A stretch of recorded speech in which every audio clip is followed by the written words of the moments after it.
And welcome back, class, to the True and Accurate History of Mongolia, Part 2, Mongol Terror. When we left off, Genghis Khan had just conquered Babylon, and as we can see, he is not resting on his laurels. His troops immediately go out to quell yet more barbarians who continue to spring up in that northwestern tundra region there. And more horsemen are going out to scout the lay of the land, see how the city-states are doing,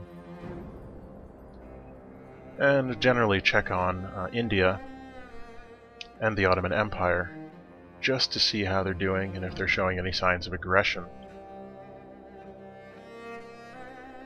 At the moment they aren't. However, just to be sure, Temujin decides it would be a good idea to get some troops over to the east end of the continent, on the other side of India. And rather than building a city, which takes up valuable times and resources, he decided instead to conquer a city-state nearby. Now his options were Tyre and Florence. Not that Florence, this is a different Florence, as I mentioned yesterday. It's a common name for city-states. Now, Florence is extremely well entrenched. I don't know if you can see it very well in the video, but it is between the coast and a mountain, and has one way in blocked by foothills. So it's impossible to get a good angle on that city-state. And Temujin wasn't looking for a bloody, drawn-out siege warfare, and he didn't have anything against Florence. It was nothing personal at all. He just needed more living room. So he decided to move his troops over to Tyre, under the auspices of a diplomatic mission. Of course, he was actually setting up for an attack on the city. He just had to wait for the slowest of his troops, the archers, to get there. He found the archers, made with the technology discovered by Turfan last episode before his death, to be extremely useful, as they could attack cities and enemies without being at risk of counterattack themselves. You can see we've moved into the AD period, which is just in a simulation so that we can be familiar with it here in our timeline. It really has no meaning there, as they no doubt use an entirely different calendar, perhaps a Babylonian derivative, or simply one that the Mongols had taken from a different culture. So Tyre is upset with Genghis Khan for having his troops in the area. They're just checking down, seeing that there is a barbarian encampment, which is why Tyre has so many soldiers out. And Genghis Khan does have a settler created because he wants a greater presence on the west coast as well, but does not have the troops to spare to attack cities both on the east and the west coasts. So instead he sent out a settlement team towards the west coast. Unfortunately, more and more barbarians continued to take up the area. He considered going straight north up to the tundra, but he didn't need anything up there yet, and he had special plans in mind for building a city up in the trackless wastelands of the north. Now it's here in 225 AD, where Genghis Khan launches his attack on Tyre, using the Mongol horde, the horsemen, taking out those archers there just to avoid any further difficulty. You can see Tyre's horsemen are still busy with the mercenaries, not yet aware of what's going on. Suleiman of the Ottoman Empire hears what's happening in Tyre, and publicly denounces the Mongols, which will prove to be a problem for him later on. You can see those archers making their attacks here in 250. It's just about time to annex the city. There we go. Tyre falls to the Mongols in a very short time in terms of early warfare. There's some pikemen moving. Gandhi joins with Suleiman in denouncing the Mongol actions in taking over Tyre, and no doubt they were upset following the conquest of Babylon as well, fearful of the spreading Mongol Empire and their clear numerical and martial advantage over India and the Ottoman Empire's soldiers. You see these archers here attempting to clear away another barbarian encampment in order to let the settlers move up there and build their new city. Karakoram, you can see just to the south there, that is Temur Khan. He's keeping an eye on the Suleiman's troops. They're at the border with Konya. There's pikemen making a pit stop along the way to Tyre to check out exactly what's happening in Mumbai, see if they can get some information on troop dispositions. The archers are moving around the mountains to the foothills to get a better view as well.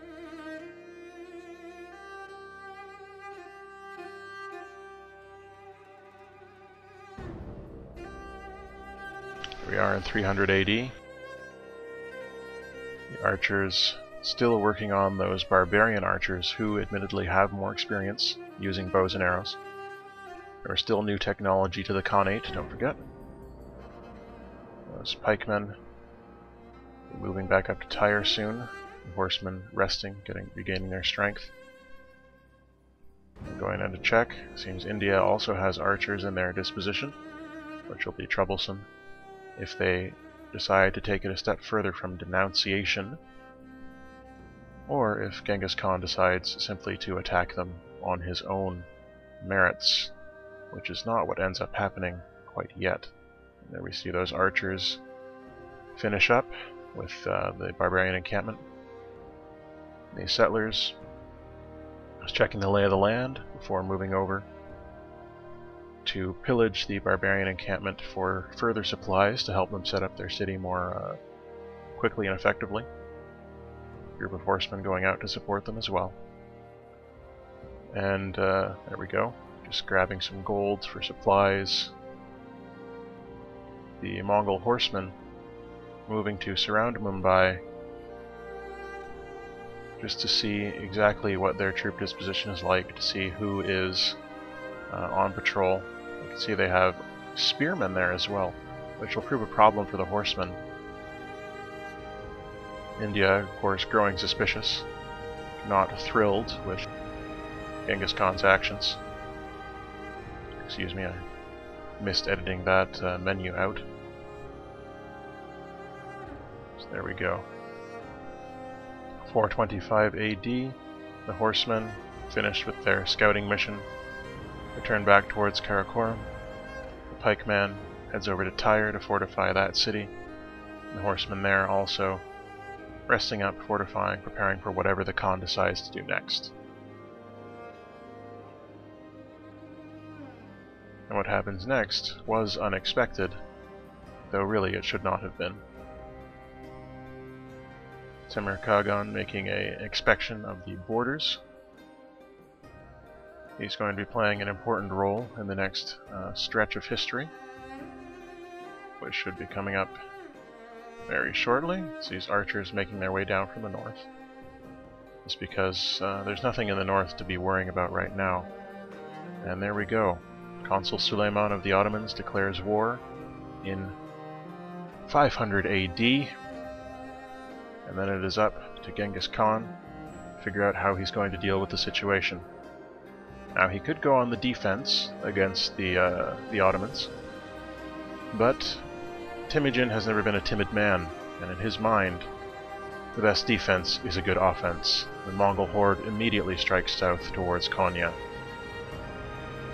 which is surrounded by warriors and archers, who may prove problematic, but at the same time, in that same year, Gandhi declares war on the Mongols as well, splitting them up into two fronts. However, Genghis Khan has prioritized the two and has decided that due to its larger number of cities and therefore higher manufacturing capability, the Ottoman Empire is his primary concern. Now this turns out not to be the greatest decision that he could have made, but with the information he had available to him, we can hardly judge. There we see the spearmen of Gandhi ambushing those horsemen who are on their way down towards Konya. Very effectively so, as their spears gave them reach, and the swords and javelins and lances carried by the horsemen, the advantage of those was stripped away against men in fortified position with spears resisting their charge. And that horseman is taking a safer route up and around, a little more circuitous. There we go. Those horsemen who had been ambushed by the Indians were finished off by the Ottomans, handily so, which led Genghis Khan beginning to think, with the reach advantage of the spearmen that Gandhi has deployed against him, the archers would be very effective against them. However, the archers lacked mobility, and mobility was what had been winning him his wars so far throughout history. He began devising an idea. There we go. Konya is captured, giving a foothold in the Ottoman Empire and perhaps making them think twice. Timur Khan moves down into Konya to fortify the troops as they are attempting to fight off the forces moving up along the west coast. Now, here is where Genghis Khan made a mistake. He believed that these soldiers moving up the west coast were the main thrust of an invasion towards the newly founded Beshbalik in the west. Unfortunately, they were not. They were a diversion planned by Suleiman, who turned out to be a fairly capable military commander, at least here, to draw the horsemen and soldiers away from Konya and to make them worry about the security of other cities near the Ottoman Empire. So many of the horsemen began moving away, and it was then that Suleiman brought his troops out of hiding and surrounded Konya. The only people left in Konya were Temur Khan and the archers. The nearest horseman group was too injured to arrive in time to aid them, so Genghis Khan looked around frantically, trying to find some group that he could send down to reinforce them. Unfortunately, at this point, Suleiman had stolen the Mongol technology of pikes and was using it to equip its soldiers, making them much more effective against horsemen and rendering Genghis Khan's mobility advantage null and void. As long as there were men with pikes in the way, there was no way that he could hope to defeat them. So he started thinking even more strongly about the idea that he had, which was to combine the mobility of horseback soldiers with the range of an archer. It seemed like a strange idea. It would be difficult to shoot accurately from a moving horse. Nevertheless, with India moving in from the east and Suleiman moving up towards Konya to retake it from the south, Genghis Khan was growing a little bit angry. He had been caught off guard by Suleiman's tactics. His first attempt to combine horses and archers was the chariot archer, which we can see the first one coming down from the north from Babylon, which was protected from the war.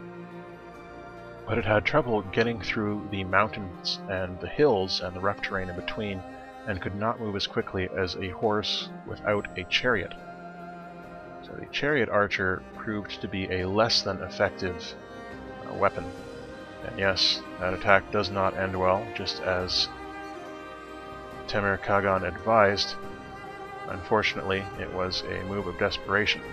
India's swordsmen proved just as capable of fending off the horsemen as the pikemen were, and Konya grew more and more weakened as they experienced discord from within and attack from without. The civilians were turning against them. And it was at this time, in 720, that Genghis Khan finally managed to train his troops in the much more effective, in his view, way of combining horses with archers, which was called the kashik.